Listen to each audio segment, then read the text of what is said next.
Before we get into the upgrades of the modified PP2K and all of the upgrades that Modify offers for it, here's some disclaimers, just for YouTube monetization purposes.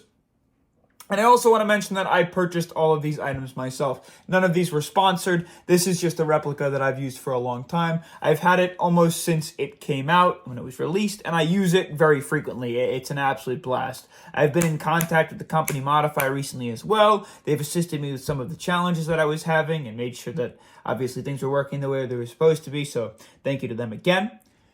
I think first what we'll do is we'll kind of showcase all of the upgrades that they offer for this guy, and then I'll go deeper into them and we'll install them together. So first of all, they have a suppressor. This is designed specifically for the PP2K, and I'll show you how that works in a little bit. You have the flashlight for the PP2K. You have an upgraded tube stock for the PP2K. And an upgraded holster. Yes, I said holster. You can use this thing as a pistol, which is awesome. So, working our way forward, I think what we'll start with is one of the easier to install, the suppressor.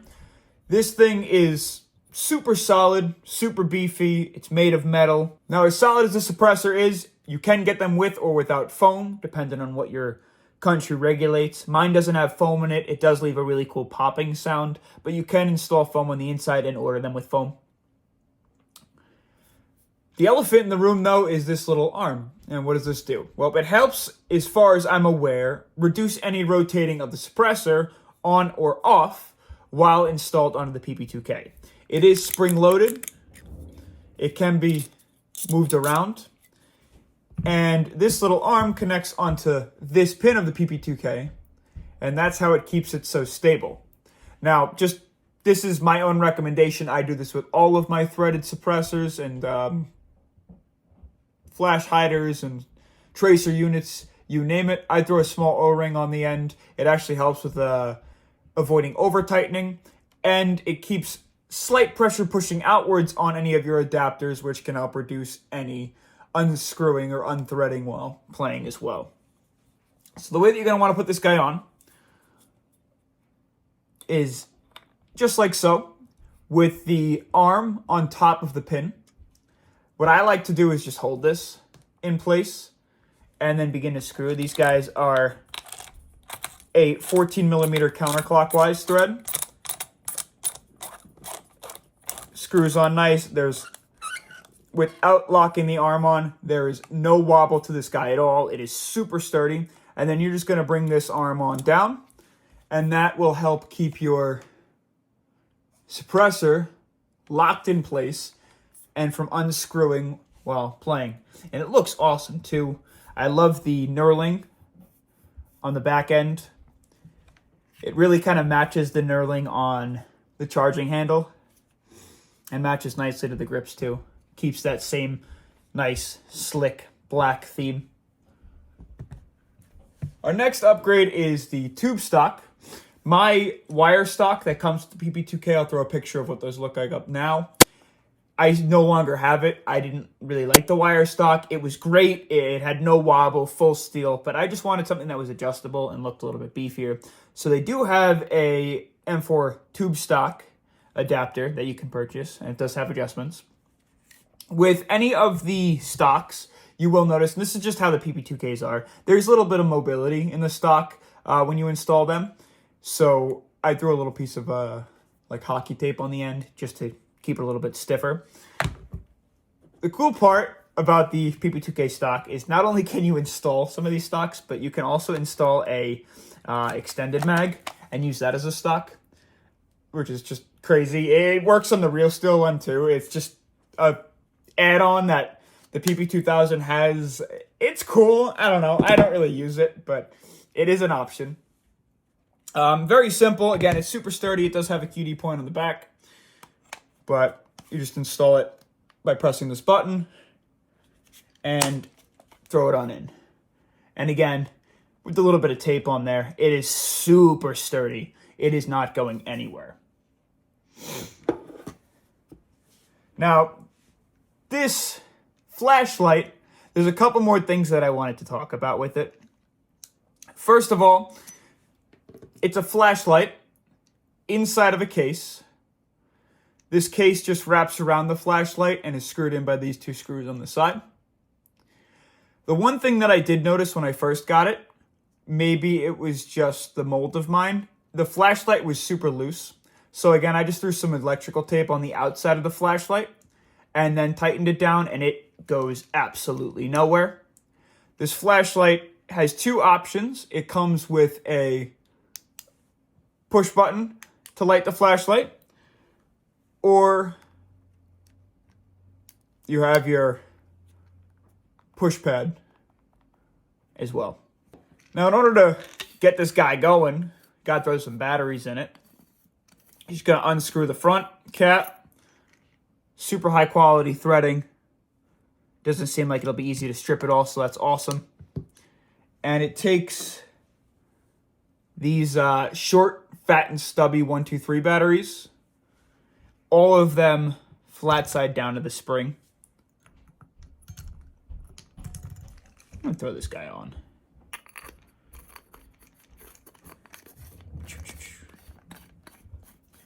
After we get that screwed in, I'll show you. It's super bright for what it is. Extremely bright. If you press the button on the back, it stays on until you press it again to toggle it off. But if you have your push pad, it only stays on whenever you hold the pad down. I actually personally like the pad, so I'm going to keep that on. Now, in order to install this, this is proprietary to the PP2000. It actually goes to the inside of the grip, which is really cool. You're going to place this arm down, pull it inwards, and push this up into the grip on the back side of the front grip or the foregrip, and then just push into the clicks, and it's going nowhere. Now, what I'm going to do is grab some tape, and we're going to tape this up to the inside of the foregrip. I think that'll be the best spot for it. So with the tape, I'm going to show you one of my little tricks that I use to keep that pad exactly where I need it. Because on sometimes with those push pads, you'll be able to mount them to the rails, and they have little attachments to keep them connected to where you want them. But in this case, let's flip this guy around, you don't have that. Now, the problem with just wrapping tape around the inside of the foregrip is this will slide. It just happens over time. It's the tape's fault. Tape just doesn't, unfortunately, hold 100%. So what I actually prefer to do is wrap tape around the pressure pad first, maybe once or twice. Not too tight, because you don't want it to set off the flashlight. This will keep it in place. Now take off a decent bit of tape. We'll snip it.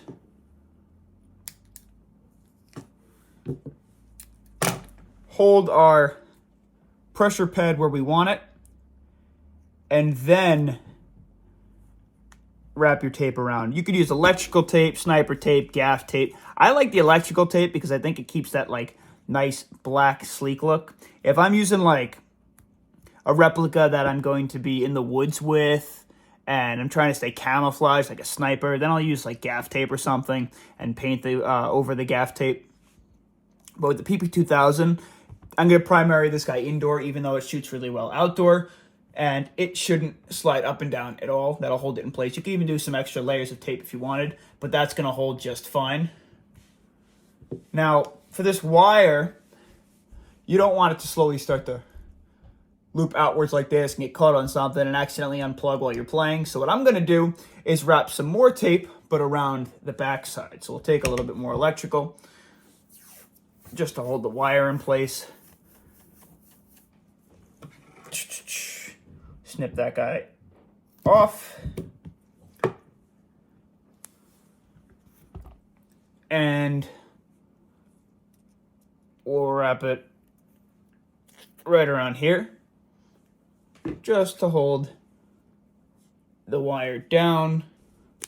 It's a little hard to do on camera, but hopefully you can kind of see what I got going on. You could do a neater job than I am. But for now, that will do. Actually, that came out kind of nice. It's not bad at all. And now you see how that wire is taped down? And that's going nowhere. That's perfect. And then when you're playing, you got these fingers here, you just squeeze, and the flashlight comes on. Now lastly is this super cool attachment. The holster, side holster. When you first get your PP2K, it's going to come with this guy, like a sling mount, installed here in place of this. The only thing holding it in place is this little C-clip that you just have to pop off, and then it pushes straight through. The pin will just come straight out, and this will come out. Then you're going to reverse engineer that and throw this attachment back in so that you can hold it into your holster, which just sits here and pushes back. And it holds in place, and you can put this on your belt, which is awesome. Awesome, awesome. The only thing that I want you to keep in mind, and be careful, is when you do install sights up here, just make sure you have them further enough forward, because in order to pull this guy out, you have to pull it down first. And you have to pull it about to here before you can release it out of the mechanism. So if your sight's too far forward or too far back, you won't be able to get it in. But that's not Modify's fault. That's just the design with the PP2000. Not much you can do there. But for now, that's all of the upgrades for the PP2K. Let's see if I can get a little bit of a wider view so you can see what's going on. The entire thing. It really has an incredible amount of proprietary upgrades, and I love that. I love when replicas have upgrades for them, designed for them, that aren't just your standard everyday run-of-the-mill upgrades. I like when they're kind of proprietary. It makes them feel special when you purchase them. However, obviously, certain things you won't be able to use on other replicas. Like, you won't be able to use the stock on the other replicas. You could take this little flare piece off of the suppressor and use this on other replicas. The flashlight, absolutely not. Good luck with that. Yeah, that's the Modify PP2K with all of its upgrades. If you choose to pick any of those up, they do sell on Modify's website. I'll link their website in the comments below. Again, this isn't a sponsored video. This is just, I personally love this replica, and these are all the things that I've added to it. And I think if you're going to own a PP2K, you may as well get the parts for it. Stay tuned.